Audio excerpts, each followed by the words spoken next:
Magandang hapon po sa lahat. Ito po si Toto Tirador. At ating pag-usapan po sa ngayon ay yung kaso ng Duterte Youth Party List.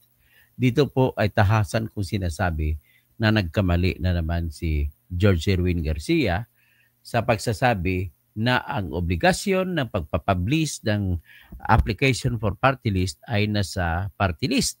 Sa batas po ay very clear po ang batas natin. Republic Act 7941 ay nagsasabi na ang siyang may obligasyon na magpapublish ay ang COMELEC, hindi po yung aplikante. Okay?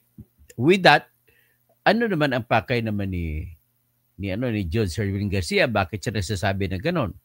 Although abogado siya dati ng Duterte Party List.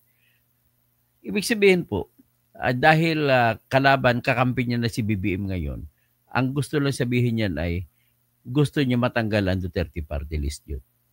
Bakit naman gusto niya matanggal? Isa lang nakita ko na dahilan, na credible na dahilan. Yung ayaw nila na may kukontra sa gagawin nila sa plano ang mga grupo ni Romualdez sa House of Representatives kung ano man ang balak nila sa 2028. Siyempre, kung ako tanungin mo, gusto nila matanggal sa mapa si Sara Duterte at saka lahat ng kakampi ni Duterte. So, that includes the Duterte Youth Party List na nakagarner ng second place sa paramihan ng boto na nakuha. Yung ibang issue diyan, tandaan mo, to be very fair to the people accusing them is they are claiming to be belonging to sectoral party list.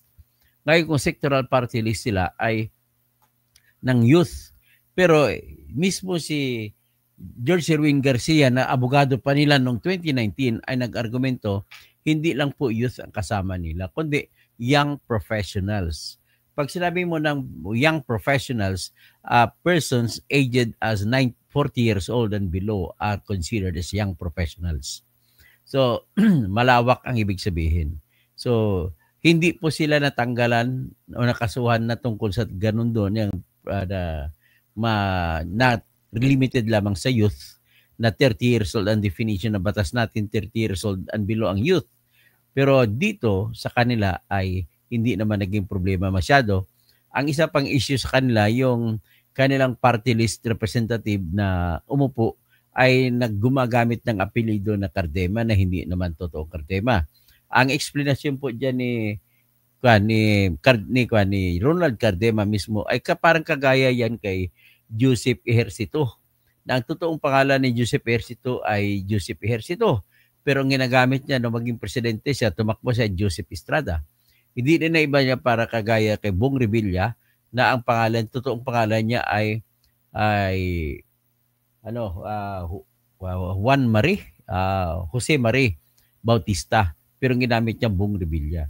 Hindi rin nalalayo yan sa usapin ni Jinggoy na tsaka si JB Ejercito. So marami po sa ating mga politiko ay gumagamit ng hindi totoong pangalan. Kagaya si Joker Arroyo, naging senador, hindi naman Joker ang pangalan niya. So in other words, it was just a use of an political alias which is actually, in my own opinion, allowable here in the Philippine politics. Yan ang problema sa politiko natin. So anyway, let us just tackle the issue na sinasabi ni George Erwin Garcia na dapat daw kung hindi mapatunayan na nagpapublish ng kanilang petition itong Duterte Youth Party List ay matatanggal sila. Which to my mind ay mali sapagkat po mismo sa batas na nagsasabi kung paano i-organisa at paano i-accredit ang party list ay nagsasabi the COMELEC shall publish the petition in at least 2 national newspapers of general circulation. Hindi naman nagsasabi the party list applicant must be the one that will publish. Okay? Very clear naman yan. Tapos, in the same manner, na yung kasong na itong disqualification na sinampa ng grupo ni Attorney Emil Marañon noong 2019 pa, tagal-tagal na ngayon lang didesisyonan, ay sinabi naman ni Commissioner Ray Bulay na siyang chief ng presiding officer na second division ng COMELEC ay nagsasabi ang ruling niya hindi pwede matanggal ang accreditation ng Duterte Youth Party List just because of a fact na inassert niya na sa Section 5 ng Republic Act 7941 ay ang COMELEC ang may obligasyon magpapublish. Ergo, kung hindi man na-publish, ang COMELEC ang sisihin, hindi yung party list.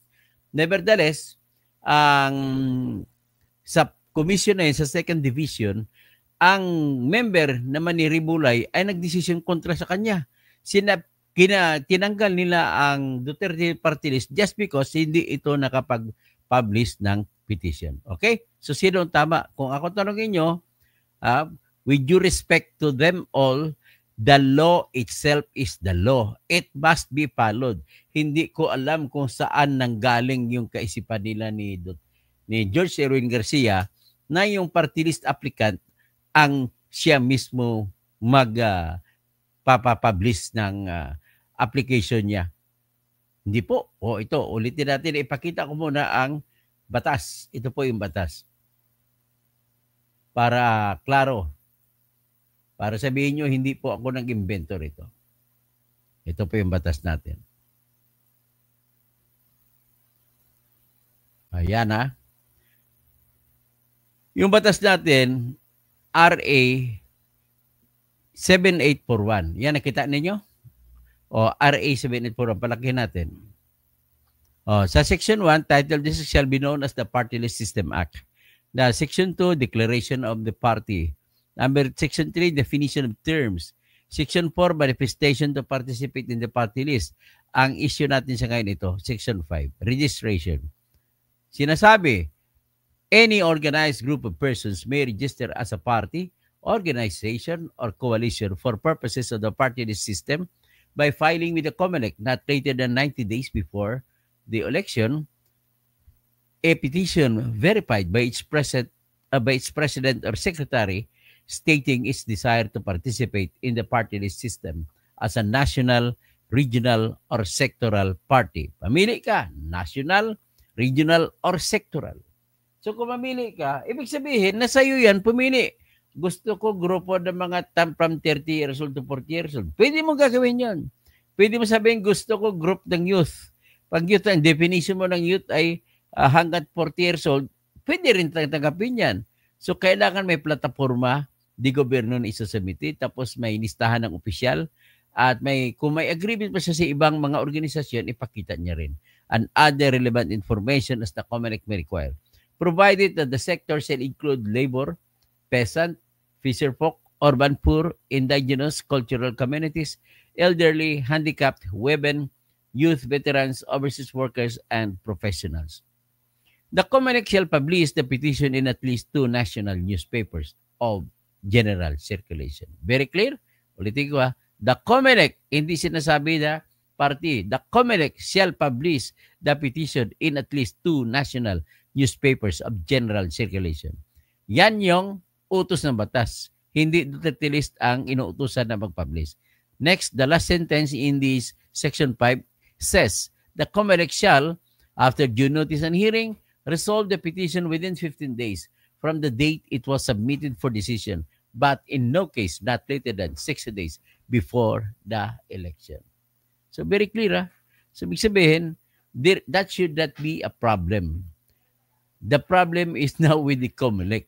Bakit nila isisisihin yung Duterte Youth Party List na sila dapat mag-publish? Klaro naman sa batas. Because of the clarity in the law, ay diyan humugot ng lakas si Commissioner Ray Bulay sa 2nd Division. Siya pong presiding officer. At ang membro niya ay si Noli Arpipo at saka si Nelson Celis. Ang decision naman ni Nelson Celis at ni Noli Arpipo ay disqualified. Ay automatically daw walang karapatan ang Duterte Youth Party List na tumakbo sapagkat hindi sila nag-publish ng kanilang petition for accreditation. Very clear naman. Ano pang pag-isapan? Hoy, Mr. George Erwin Garcia, ano ba ito? Akala ko ba matalino kang abogado? Bakit ganito ito? Anyway, whatever it is, let us hear Commissioner Garcia sa interview po ni ni Ted Filon sa kanya. Pakinggan natin. Itong pakinggan. Anyway, kahit mali siya, alam na natin na mali siya, pero pakinggan lang natin siya.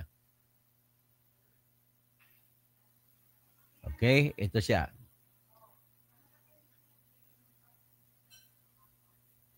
Okay. Ng DJ Chacha, magandang umaga rin po sa mga kababayan natin. Okay, second division po ito ng COMELEC na desisyon na kinakansela po ang kanilang pong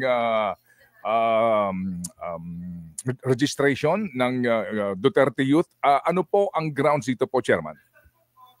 Una po, Sir Ted, ito po ay ang voting ay 2-1. Tama po kayo, division lang po ito and therefore hindi pa final and executory. Sabi po ng division, Sir Ted, ang binibigay na accreditation ng Commission on Elections sa mga party list ay parang prangkisa. At dahil prangkisa yan ay hindi nag-expire, yan ay hindi nagpe-prescribe and therefore anytime pwedeng i-revisit at tingnan ng COMELEC. At sinasabi po ng COMELEC division mukhang may na-violate na requirement at wala yung requirements na to and therefore void ab initio o baliwala pagmula sa simula pa lamang ang accreditation ng party list na ito sapagkat daw po una walang publication, mandatory requirement po kasi Sir Ted ang publication at number 2 wala daw pong nangyaring hearing and mandatory requirement din po yung publication at hearing na tinatawag. Oh, yan ang sinabi ni COMELEC chairman ay sabi niya wala daw publication. Yung isa hearing, okay lang yan, walang problema yung hearing. Ang sinasabi niya, walang publication. Yan ang dahilan niya na hindi daw dapat pagbigyan yung Duterte Youth Party List. Ay klarong-klaro naman, pinakita ko sa inyo na batas ang nagsasabi na ang may obligasyon mag-publish ay ang COMELEC, hindi yung aplikante. So, the fact na hindi lang pinablish ng COMELEC, kung totoo man yan, ay kasalanan na ng COMELEC yan. May substantial compliance naman yan. At ano ba una ang purpose ng publication? The purpose of publication is to inform the public that there is this applicant vying for or applying to be accredited as a party list for the purpose of election. In other words, ang pakay niyan ay impormahan ang publiko na mayroong kandidato na ganito. At anong sektor nila na ni-represent? Sinabi youth, pero kasama young professionals. So ngayon, ang tanong, kung natuloy man, sabihin natin walang publication nangyari. Hindi ba? Bakit sila binuto ng number 2 sila? Bakit sila binuto ng tao? Nang ibig sabihin na po niyan ay alam ng mga bumuto sa kanila na sila ay party list organization. Hindi ba ibig sabihin yan mismo ay substantial compliance? Yan din ang argumento ni Commissioner Ray Bulay.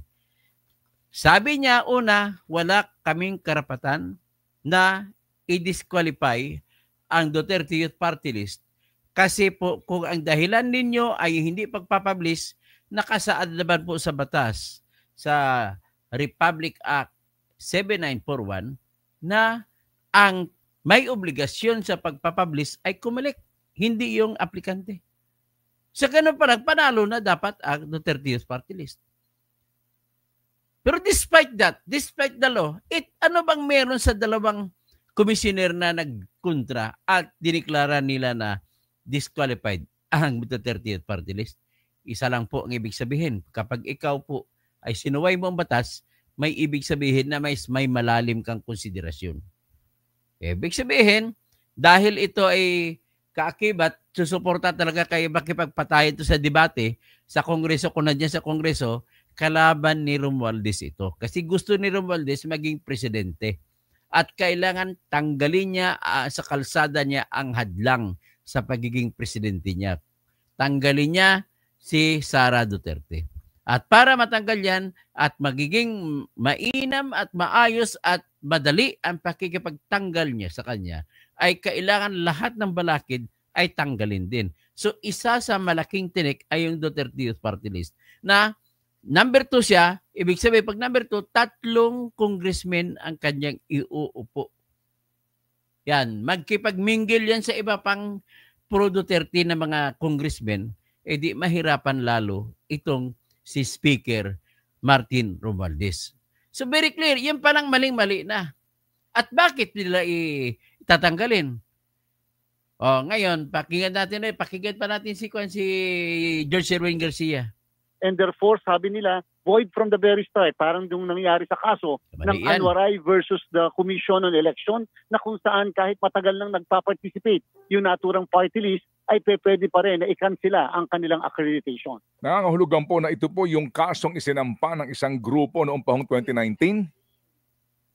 Yes po, Sir Ted. Ito po yung 2019 na kaso na yung may mga pending pa rin pong kaso, nakapafile lang po ng mga nakaraang buwan, pero ito po yung kaso na naandyan pa sa amin simula ng 2019. Opo, na-resolve po ba lahat po ng issues against Duterte Youth dito sa desisyon na ito? Kasi maliban po dito, meron pa pong isang issue tungkol doon sa sinasabi po na red tagging at pagbabanta, at meron pa pong binabanggit din na yung kanila pong first nominee ay hindi daw gumamit ng totoong pangalan. Yung pong red tagging na issue, separate na kaso pong na-file yan, at yan po yung mga na-file bago mag-eleksyon itong 2025. At yan po kasalukuyan ng nag-undergo ng usual legal process. Yun naman po sa paggamit allegedly ng maling pangalan, sapagkat hindi yun ang tunay na pangalan na dapat na ginagamit yung family name. Yan po ay nagko-conduct na ng investigasyon ng aming pong law department, and therefore wala pa pong formal na kaso patungkol sa tinatawag na misrepresentation. Okay, ibig sabihin sa kaso na yung ginamit ng kanilang representative, Cardema ang apelido, pero hindi man siya Cardema. Ang explanation dyan ni Ronald Cardema, parang si Bong Revilla lang yan. Ang totoong pangalan ay Jose Marie Bautista. Pero bakit Bong Revilla pinayagan ninyo? So, ibig sabihin, water under the bridge, yung mga tanong na ganon. So, hanggang dyan lamang, ipakita ko lamang po sa inyo na maling-mali po ang desisyon sa pagtanggal sa Duterte Youth Party List just because of the fact na ang kanilang difficulty o diferensya ay hindi sila nag-publish. Well, kung hindi sila nag-publish, that is a question of fact. Ano ba talaga? Tapos meron tayong tinatawag na presumption of regularity. Na ang ibig sabihin po, ang mga tao sa gobyerno ay kapag nagtrabaho, pinapalagay natin na ginawa nila ang trabaho nila ayon sa batas. So, ibig sabihin, yung member ng COMELEC Commission, yung commissioners at saka yung chairman sa panahon ng 2019 na umakto sa petition ng Cardema Group ay nagtrabaho sila. Ibig sabihin, pwede mong ipalagay na nag-publish. Ganun lang simple. Ngayon, kung kumontra ka, ikaw na kumontra ang may obligasyon sa magpapakita na hindi totoo yan by means of evidence that is clear and convincing. Kung ebidensya mo hindi rin hindi ilan tatanggapin. So in this case, one thing is very sure.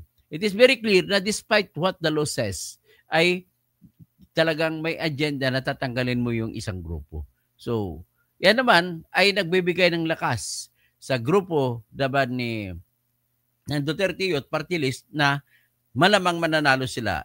Another argument in their favor is this: Vox Populi, Vox Dei. Ano ibig sabihin? The voice of the people is the voice of God.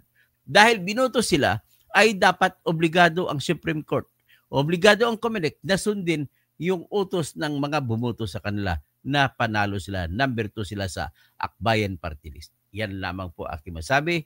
At hanggang dito lamang, maraming salamat po sa inyong lahat.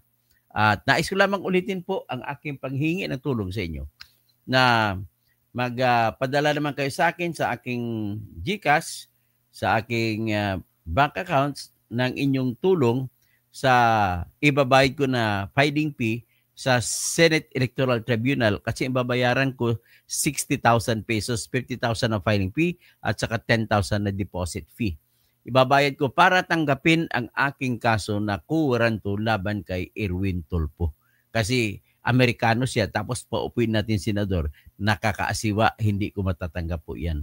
Okay, ganun lang po. Please lang, ipakishare na ito, magla-like kayo lahat, at sana naman ay mabigyan natin ito ng matinding attention. Yung aking petition, please tulungan niyo ko kahit 100 pesos, 200 pesos. At actually, ang nag-pledge sa akin, mag-ababot na mga 20,000 siguro. So magandang gabi, magandang hapon po sa lahat.